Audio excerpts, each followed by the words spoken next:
This video is sponsored by Skillshare. When Daniel Ricciardo broke his wrist in Zandvoort last year, an opportunity presented itself to a 21-year-old from Hastings, New Zealand. We'd seen Nyck de Vries the season prior replace Alex Albon at Monza make a big impression and secure a seat for 2023. We've since seen Ollie Bearman replace Carlos Sainz at Saudi, make a big impression and is odds on for that Haas seat in 25. But this young Kiwi didn't just get one race to show what he can do, not even two, or three, or four. Liam Lawson deputised for 5 Grand Prix, scored points in one out, qualified Verstappen in another, and most importantly proved he could keep it clean and deliver performance straight out the gate, which is more than can be said for a lot of rookies in recent times. Yet even with all of that, it feels like a door that at one point was looking wide open may be close to closing. The question is it now or never for Liam Lawson? Because when I started writing this video, I was of one opinion. Now on reflection, maybe not. My name's Tommo. Let's talk about it.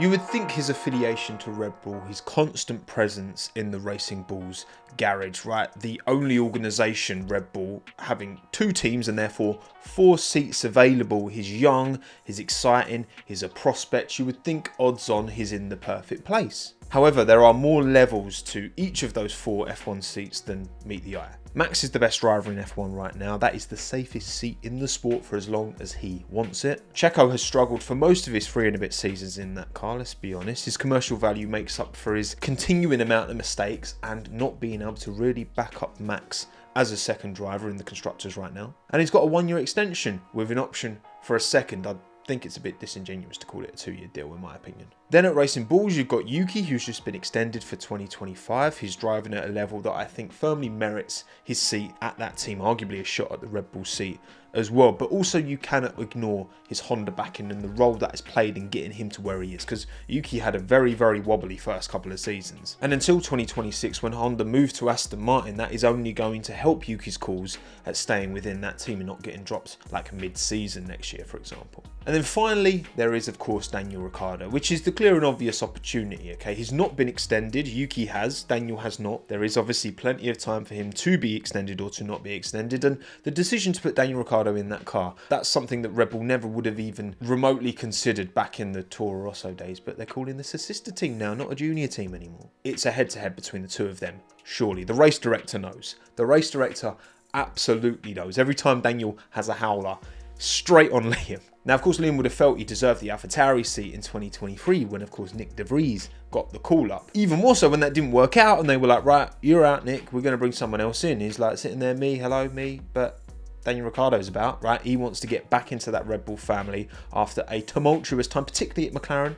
Renault was actually pretty good. Jacques Villeneuve always seems to forget about that. And you would think if Red Bull really did back him, like, you know, it feels like Mercedes backed Kimi Antonelli, they'd have got him in that seat already. To quote Helmut Marko, there is a clause with Lawson, if we don't offer him an active seat, he'll be free for other teams. And this is regarding whether they give him a seat in that Racing Bulls, or Red Bull, I guess, for 2025. I would absolutely understand if Liam looks at, you know, how Yuki hasn't got promoted and they've retained Checo and they've brought Ricciardo back in and is looking at this Red Bull team that's different to the one he would have grown up watching. And can he really have faith that this is an organisation that can give him a shot, an opportunity, and facilitate a long and successful career in the sport? Like, I can understand if that confidence may have been waned by all this. And maybe your confidence isn't quite where you'd like it to be when it comes to video editing, graphic design, photography. Well, that is where today's video sponsor Skillshare comes in. Here's a question: are there any fellow MKBHD viewers out there? I've been watching Marquez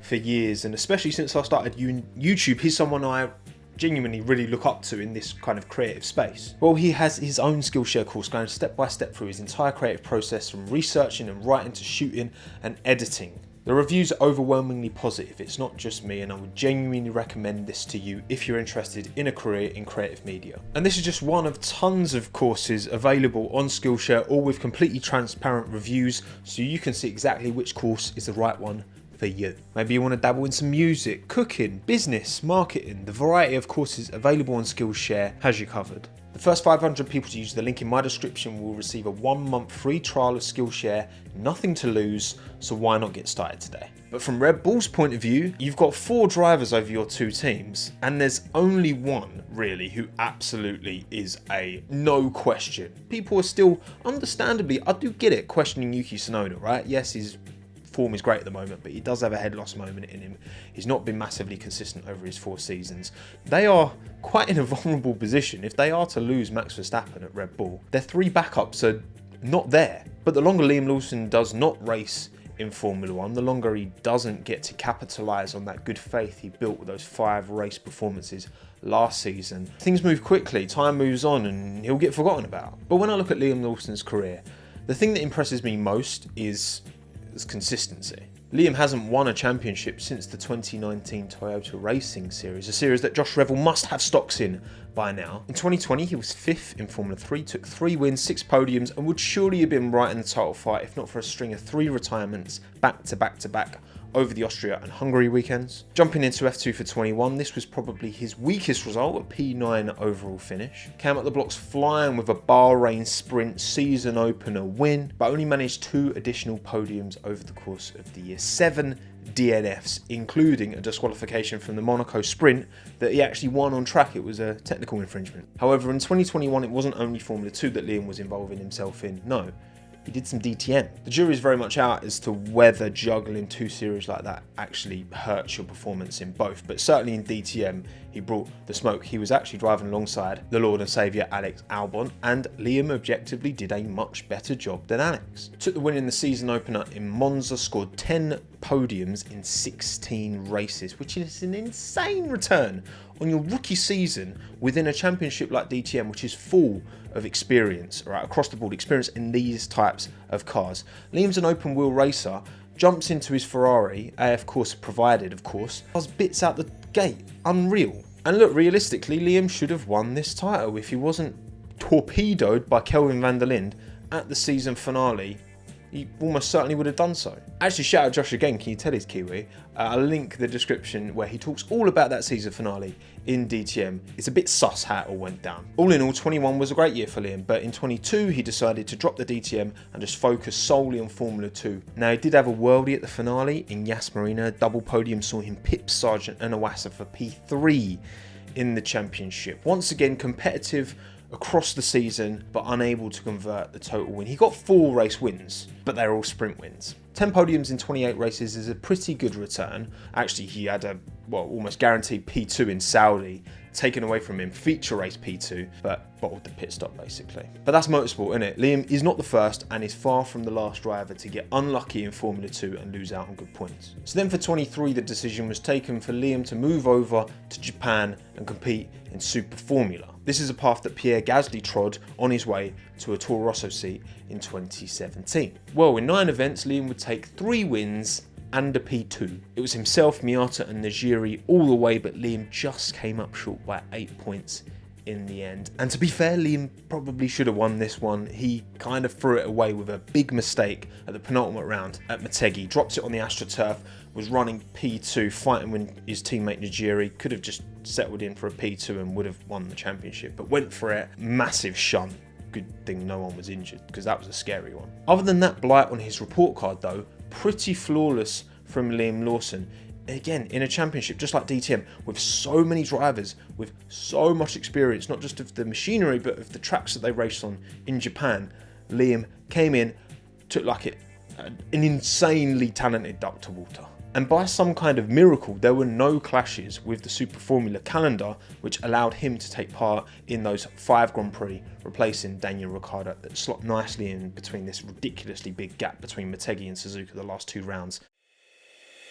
Liam was able to step into that AlphaTauri and, ignoring Zandvoort because the quali gap wasn't representative there, he qualified an average .342 behind Yuki Tsunoda. Last minute, no real preparation beforehand. That's pretty good, because that's not a mile off the gap that Yuki's putting on Daniel right now. Whether it's Formula 3, Formula 2, Super Formula, DTM, the variety of chassis, tyres, the track layouts, right? The different ambient temperatures. Whatever Liam has driven, he's showcased incredible adaptability and been able to get pace, not win championships, but get pace pretty much straight away. And I think that is the adaptability that if I had to pick between Liam and Sergio, who would do a better job in this current RB20 for the rest of the year, I think I'd pick Liam. It's the naivety and the adaptability that comes with youth versus Checo's very learned, very experienced way of driving things that just doesn't work, doesn't align with the way this Red Bull needs to be driven. Yet all the rumours and murmurings we're hearing seem to suggest that Daniel Ricciardo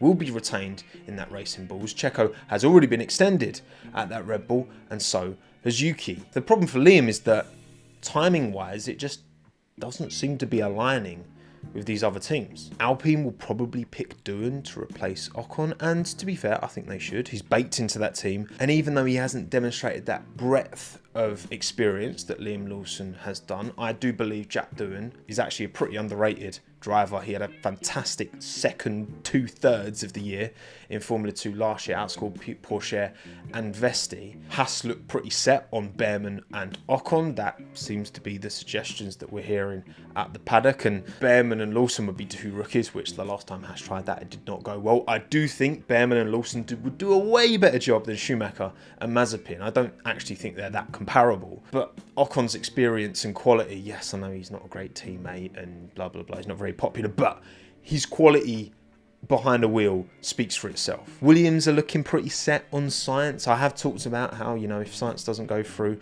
Bottas is certainly got to be a driver up there. His 10 race wins for a reason, was fantastic when he was at Williams prior to his Mercedes days. It was his Williams form that got him that seat. If Sainz fell through, Liam alongside Alex, bringing that DTM partnership together, a DTM partnership where Liam did better than Alex, and Alex is driving with a lot of confidence at the moment, that would be the braver choice than Bottas. And I'm not sure if a brave choice is the right choice for Williams. I think solidity and the chill and the calm of Bottas is what makes him so good for that seat. But if James is feeling a little bit, then maybe, you know, snatch Lawson away from Red Bull, and actually you've got a really young driver there that you can work on and develop alongside Alex Albon, maybe. Does that seem like his best opportunity outside of Red Bull?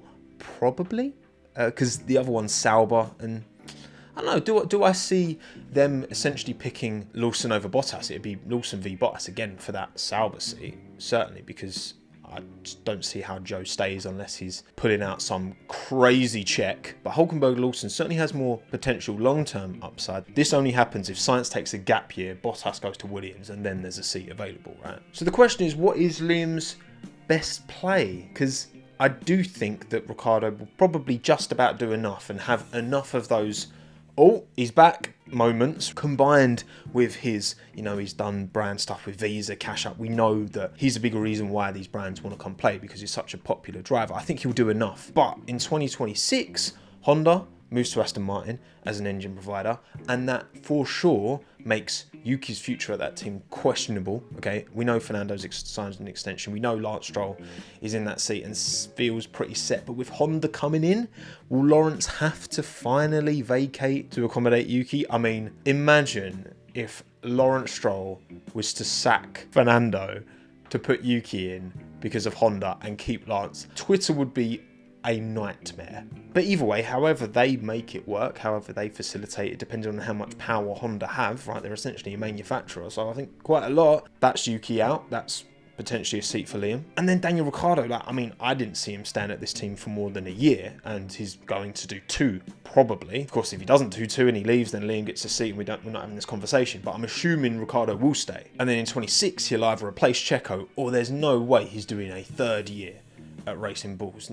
Surely not. Surely then that is an opportunity, because I couldn't see Checo jumping down to the Racing Bulls and being happy with that. I do actually think from 26 there's 2 realistic shots for Liam here. Honestly, I do think patience is a virtue on this one, and if Liam wants to maximise his chances of getting into Formula 1, he should take yet another year as a reserve. Pains me to say, because that's not what he deserves. Like, I think he deserves that opportunity more than Ricciardo deserves the opportunity that he's getting right now. If Liam does get in 2026, he'll be 24, which, you know, when you look at Kimi Antonelli and he's potentially going to get a Mercedes seat at 18, you might think, oh no, that's too late. But like, realistically, I mean, Lewis was 22, I think, when he became a rookie in F1. I don't think Liam's going to get the seat for 25, so I think he should just go all in on the sim. Put yourself front and centre, do the simulator hours, especially with these 2026 cars that are coming as well. Learn everything you can. Just completely immerse yourself in these new regulations and make sure you can say to Christian Horner, I'm actually more experienced with these cars